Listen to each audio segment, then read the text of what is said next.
Hey, Sean, John Scott, good to see you. You too, Um, John. After checking out the film, what stood out to you most from Josh Allen's performance yesterday? I think it was really a team effort on the offensive side. Josh spread the ball around well, went to the open receivers, went through his progression. Found some plays late in the down. Where he had to get out of the pocket a little bit, and our receivers went to their scramble drill. Whether it was receivers, backs, tight ends, he spread the ball around well yesterday. And conversely, what did you see from your defense, which at least from a points and yardage allowed perspective was not up to what the usual standard is? Yeah, like I said after the game, I give credit where credit's due. They did a good job on their side of the ball, on the offensive side of the ball against our defense, and I got to do a better job there, and we got a lot of work ahead of us. Thanks, Sean. Sure. Hi, Coach. Congrats on the win and going 2-0. You've now traveled more this past weekend than most of America has over the last 6 months or so. Given the NFL's restrictions and guidelines on travel, what was the road trip like? And also, how different was it from previous road games last year? Yeah, I mean, it was a heavier lift than previous road games that I've been on, and honestly, for me, my first trip since March, since all this began last March. But really cool how our operations staff got out in front of this thing, as I said during the week. Just tremendous with the plan that was in place. All the detail that was baked into this trip, and I think our players did a phenomenal job of adjusting. And there's a lot of challenges on this trip. First trip for us this year as a team, rookies, their first trip in the NFL, COVID baked into that. Then we faced the weather going down there 100 degrees, and then the lightning storm. So a lot of challenges. And then another cool piece was the fans. As you guys saw, that Miami allowed a certain percentage of fans, and I'm happy to say a significant percentage were Bills fans. So that was awesome to see, man, and just was fired up. And we ran out of the tunnel to that ovation or that cheer, man. Was just, you could hear the crowd, man. It gave me chills, man. Just hearing that when we ran out of somebody else's tunnel there was awesome. You brought up the fans. I'll bring this up. The first week was somewhat of a sterile environment, if you will, with nobody. And then to see as few fans as there were, a significant number were Bills fans. How exciting, and maybe helping you guys through some close moments late in the game. Yeah, that's huge. They're our 12th man. And obviously we don't have them at home, but they're with us in heart. And so it was cool to hear them behind us with the chants and the singing and all the things that they normally do at our games here at home. So that was special. Great. Thank you, Coach. Sure. Hey, Coach, you guys are playing the Rams this weekend. What have you seen from Sean McVay and how he's built that Rams team over the last few seasons and put together a pretty good squad for this year too? Yeah, tremendous coach. A lot of respect for Sean. Obviously he's gotten his team to the Super Bowl, and they're a high-octane offense with a lot of weapons on the defensive side as well. And so they've got a great roster and great coaches. This is a really good football team coming in here, and so we've got a long week of work ahead of us, a long week of preparation. I'm confident in the guys that they'll put a good week in of work here. And then speaking of some defensive weapons that they have on that team, they have Jalen Ramsey, you guys have Trey White. So what do you think makes an elite corner in today's NFL, both being pretty different players in how they prepare? Yeah, I mean, I think just speaking with Trey, because he's the guy I know the best here because he plays for us. Trey's just an elite competitor. He prepares. He works his butt off during the week. He prepares in the off season. He's a great teammate. And so that's what I see in Trey every day. You see it out there, Maddie. You're at practice. And so he's a pleasure to have on our team. Thanks, Coach. Sure. Hey, Sean, Thad Brown. Good to see you. You too, Thad. Any injury updates coming out of yesterday? Specifically, I'm thinking Dawson, and then any update on Tremaine or Matt Milano? Yeah, the linebacker on the linebacker front, those guys are working through things. We'll know more in the coming days, and then Dawson's in the concussion protocol. What was the thinking yesterday behind sitting Cody Ford down for a little while and getting Brian Winters in there for 20 plays or so? Yeah, just taking a look at from an offensive strategy standpoint, and looking at some things. The first couple of weeks, 3-4 weeks, you're trying to find out who you are as a football team and what gives you the best chance to win and against different matchups, different looks. And so I think that's where we are at some positions right now, in particular with that, because we haven't had the preseason games to do that. Excuse me. I was going to ask, is it more of that because of the lack of preseason? I'd say it's a combination of both. Yeah, a combination of both. We feel good about Cody. We feel good about Brian and Quentin Spain inside there, among others. And so just trying to find combinations that work best. Thanks, Sean. Appreciate it. Sure. Yeah. Hey, Sean, it's Sal. Good to see you. You too, Sal. I know you think of everything, weather, preparation, environment. What about a lightning delay? Did you guys actually think about something like that? Did you prepare for it, whether it was coming into the week or just in times in the past? And how did you feel your team handled it after that situation?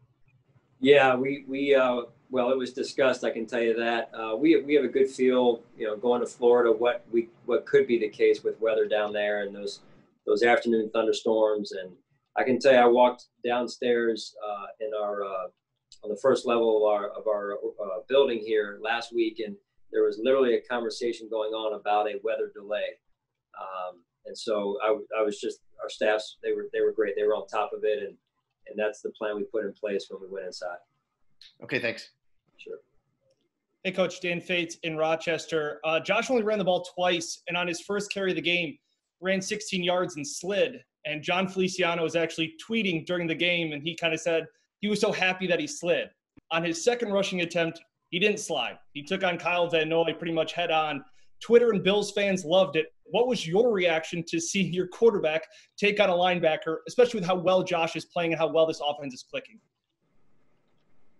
Yeah, you can just first I'll address Feliciano tweeting. I'd rather see him playing right guard or left guard than tweeting. Number one, but I guess that's what these guys do these days, right? During games. No, it's look. At the end of the day, I was proud of Josh and how he handled that first situation, and in the second situation, he was trying to get the first down. We've got to make sure we protect the ball, plain and simple, at the same time. So I know the whistle blew, but at the end of the day, we got to make sure we protect the ball. Thanks, Coach. Hey, Sean, good to see you. All day today, we've been hearing about injuries around the NFL, and it seems like maybe more so now than we ever have in one singular day. I know there's no rhyme or reason to any of this. Do you have any thoughts on why we've maybe seen so many injuries, especially just 2 weeks into the year? Well, I don't spend my time researching that. I know our trainers and medical staff do, and I just know this off of my recollection. When we had the last time we had a short preseason, not a preseason, but a short time together, like the 2011 situation, I think there was a spike in injuries that year as well. So I think there is a direct correlation. But again, I'm no doctor, and so I don't think it's all that surprising. But I think at the end of the day, the teams that handle it the best are the teams that are going to give themselves the best chance to win. And kind of feeding off of that, you guys pride yourself on the depth that you have on this roster. As we're 2 weeks into it, we've had to see that a little bit. What's your evaluation of that depth? Yeah, I've been pleased to this point. Would I like our starters to be healthy and out there? Yes. But it is what it is. We control what we can control, and I've been very proud of the way the backups have been ready to go. They've respected the process during the week and made sure they were prepared, and that's what this league's about. And you got to, when your number's called, you have an opportunity to step in, and I thought yesterday you saw a number of guys doing that at different parts of the game, and the credits to them and the coaches for having them ready. Thanks, Sean. Sure. Hey, Sean, Matt here. You guys gave Jordan Poyer an extension this offseason, named him a captain, comes out in the first 2 games, has a big play last week, sack this week in the fourth quarter. I mean, you've been around him now. This is a fourth year. But does it ever surprise you anymore when he's making these big plays and big moments? Well, he's a good football player.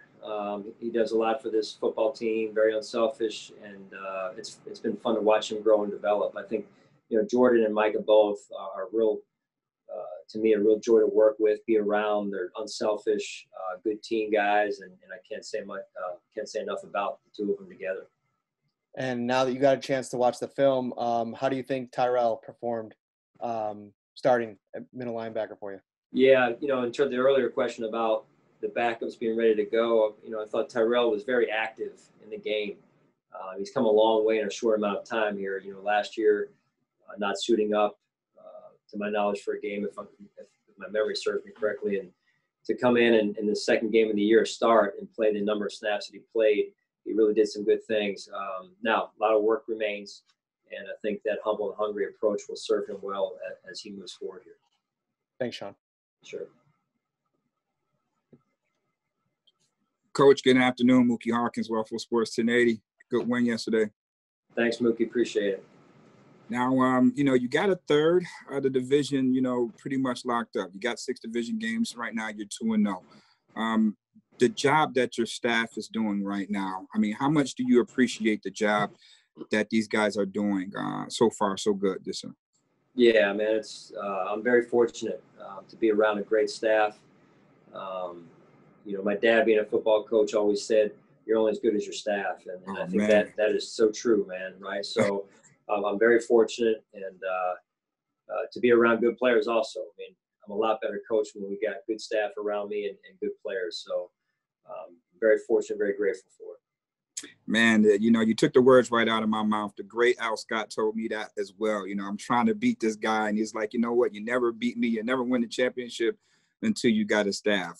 When I won my first championship, Coach, I looked around and I had that staff. So that is a true story to that. But, we are moving on to week 3. Okay. And, so what are some of the challenges that your team faces this week? Well, I think, we got to turn the page. And after we closed shop today and we gave the players the feedback they needed, now we turn our attention to the Rams and we need to get our rest. Now we're into the routine of the week-to-week routine. And as we entered into last week for the first time, and we're going to be playing a home game this week. I think that'll help some of the guys get some more rest, which was good. We came off a long flight down and back last night. So, I'm anxious for us to take another step as a team this week in practice and in our preparation. And we're still finding out who we are as a football team. This will be a big challenge for us with the team that's coming off the Super Bowl just a couple of years ago and in the Rams and Sean McDermott. And remember, man, earning the right to win has its advantages, right? Sure does. Good luck this week, Coach. Yeah. Thanks, Mookie. You too.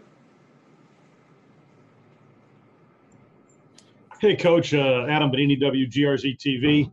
I noted your response yesterday. I think it was a question about Josh when you said, look, it's week 2, right?